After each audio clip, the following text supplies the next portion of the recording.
evening and welcome. Tonight, the federal government vows to prosecute everyone linked to the failed gas contract that resulted in the UK court judgment allowing seizure of Nigeria's assets worth $9 billion. National Economic Council to constitute team for the recovery of 614 billion naira loan to state governments. Traders and others lament partial closure of Nigeria's land borders over security concern, complain of damage to goods and business shutdown. And British Prime Minister Boris Johnson holds Brexit talks with President Emmanuel Macron in Paris as the French leader rules out renegotiation of North Ireland backstop plan. On business news tonight, federal government strategizes on poverty reduction through technology and partnerships with private sector players. And on sports news tonight, the Tigers of Nigeria arrive in China to finalize preparations for the 2019 FIBA Basketball World Cup, which begins on August the 31st.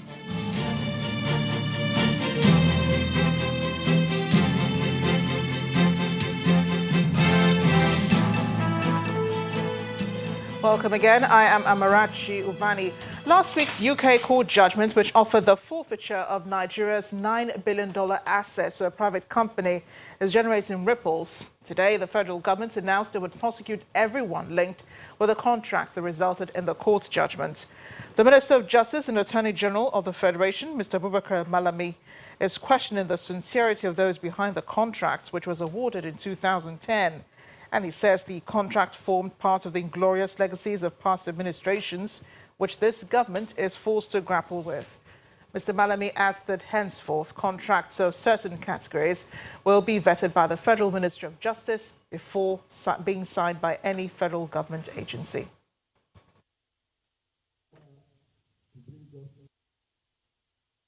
The federal government strongly views with serious concerns the underhand manners by which the negotiation, signing, and formation of the contract was carried out by some vested interest in the past administration in connivance with their local and international conspirators, all in the bid to inflict grave economic adversity on the Federal Republic of Nigeria and the good people of Nigeria.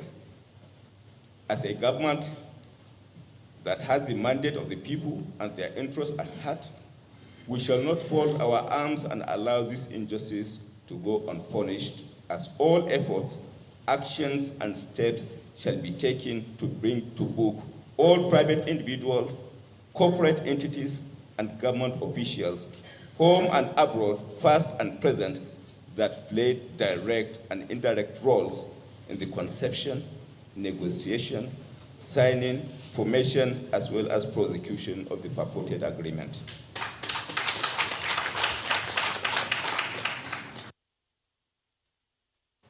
Meanwhile, the federal government today opened up what is perhaps not entirely good news for some state governments who have benefited from the 614 billion naira budget support loan from the central bank. The beneficiaries of the facility may have to start preparing for a payback, as the federal government is already holding talks to finalize modalities for its repayment. The Minister of Finance, Zainab Ahmed, told State House correspondents after the National Economic Council meeting that the council has agreed to constitute a team of Nigerian Governors Forum, Ministry of Finance, and the Central Bank within a week to conclude the process. Our correspondent, Gloria Mizuke, reports.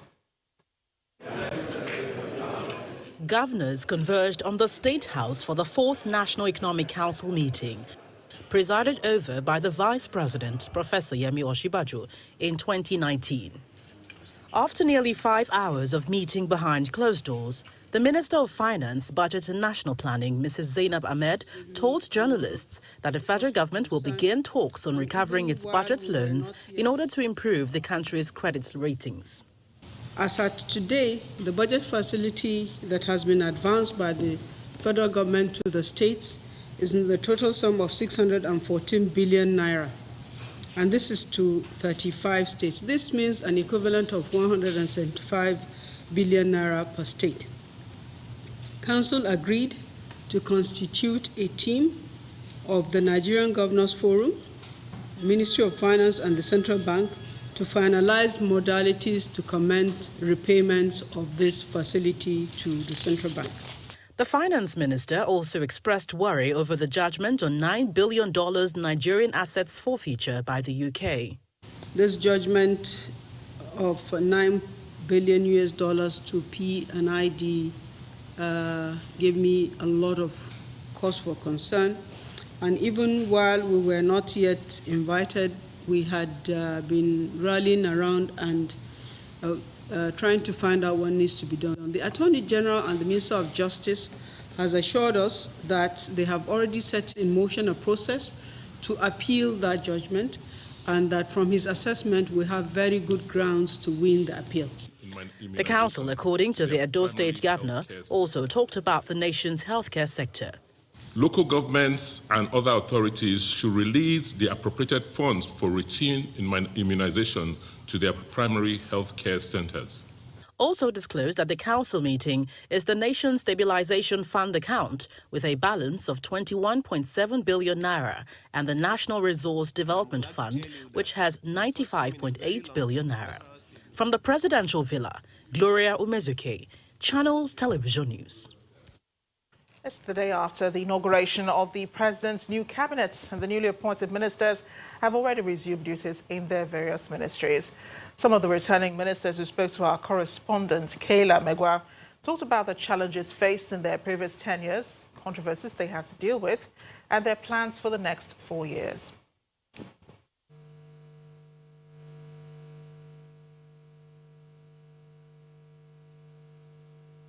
Government officials is one Nigerians are passionate about. And as we could tell from speaking to some of them, they've been watching the minister's selection process very keenly. Give them time. I believe in the next, let's say, 1 year, they will deliver.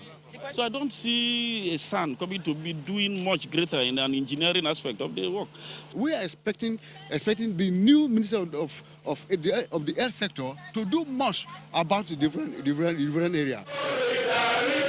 So we went to the ministers themselves with the misgivings of the people they've been called to serve, beginning with the Minister of Labour and Employment, who was greeted with cheers by pension unions as he addressed his staff. His last tenure as minister wasn't the smoothest, and issues persist, such as the strike by NASU and SSANU, the Johesu problem, and the new minimum wage, which has still not been implemented. These other people started by saying the minimum wage was increased by 67%. Therefore, they want 67% across board. No, it's not done that way. You collected 1 month of money for work not done, including call duty allowances. That's corruption. And you're now saying I should now extend it to the other 2 months that made 3 months. We know where the agreement was not implemented fully. We know the area. So we'll try to see what we can do. We don't have to make the students in university suffer. The Minister of Science and Technology faced some controversy when he promised local production of pencils in 2018. Right now we have factories that produce pencil in the country, so I think we have achieved that. Another ministry with a retained minister is the Ministry of Aviation, headed by Mr. Hadi Sirika. In particular reference to Enugu, Enugu will remain closed until the time that we're able to do it. It is important that I sit now with the Federal Airport Authority of Nigeria, FAN, plus the southeastern governors that I had now have called on Mr. President to extend the time within which to close the airport. Nigerians are waiting to see how the next level agenda of this new cabinet will impact positively on their lives. Kayla Megwa, Channels Television News. As the federal government makes commitments to development in education, non-teaching workers of Nigerian universities are asking the government to brace for what they call the mother of all strikes. A threat is coming less than 24 hours to the expiration of the 1-week warning strike embarked upon by the union. The Joint Action Committee of the Non-Academic Staff Union of Universities and the Senior Staff Association of Nigerian Universities downed tools last week to protest the non-payment of earned allowances, funding for university staff schools, as well as the non-implementation of the 2009 joint agreement with the federal government. The Labour leaders are threatening to proceed on a nationwide strike after holding a meeting of its national body. Education system. It will be recalled that the Joint Action Committee of NASU and SSANU embarked on a 5 days warning strike, which commenced on 19th of August 2019 over the refusal of the federal government to implement the 2009 agreement is signed with the unions. We can authoritatively say that the strike has made a tremendous impact in informing the populace. However, it is imperative to shed more light on the issues that prompted the warning strike so that the public and the good people of Nigeria can be well informed and be able to prevail on the government to do the needful in order to avoid the mother of all strikes that will follow this. Meanwhile, President Muhammadu Buhari believes that partnership between states and the federal government in making new commitments in education and infrastructure development will help those partnerships. The federal government, will make those partnerships see the light of day. He made the comments today at the inauguration of the Postgraduate Center of Excellence built by the Central Bank of Nigeria at the Ahmadu Bello University, Zaria in Kaduna State. He also inaugurated the expanded regional Zaria water project aimed at addressing the perennial water scarcity in the city and its environs, which date back more than 40 years. He will do like this and then plant or put the seeds inside. For over 40 years, residents of Zaria and its environs have faced acute water scarcity for domestic, industrial, and agricultural purposes. Our children because But during his election campaign in 2015, present Governor NASU El-Rufai promised to address the problem of water scarcity in Zaria if elected into office. 4 years down the line, that promise has been realized. Water is critical to human welfare and quality of life, and its availability in reliable and safe quantities helps economic and commercial activities aside from its contribution to better health outcomes through a reduction in waterborne diseases. While commending the Kaduna State government for putting an end to the acute water scarcity in Zaria, the president, who is here to commission the project, says his administration is committed to projects that will change the lives of Nigerians for the better.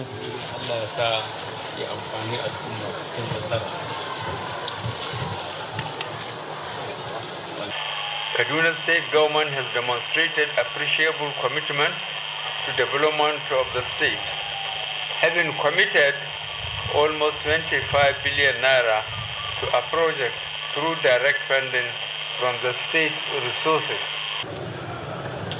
Next, President Muhammadu Buhari moves to the Central Bank of Nigeria's Center of Excellence, built by the financial market regulator at the Ahmadu Bello University, Zaria.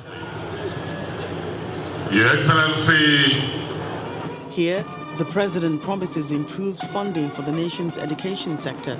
As an administration, we are committed and determined to continue to fund our vital institutions, even in the face of limited financial resources. For the past 4 years, the Central Bank has been at the forefront of supporting critical sectors of the economy, and this time it's lending a hand of support to the education sector. This collaborative postgraduate program initiative, which is our flagship intervention program in the educational sector in this country, can be described as a child of necessity. It was conceived to produce a critical mass of skilled professionals that will be able to apply their knowledge towards supporting the growth and continued innovation of our nation's financial sector and the economy at large. Time for the commissioning, and the president steps out to perform the assignment.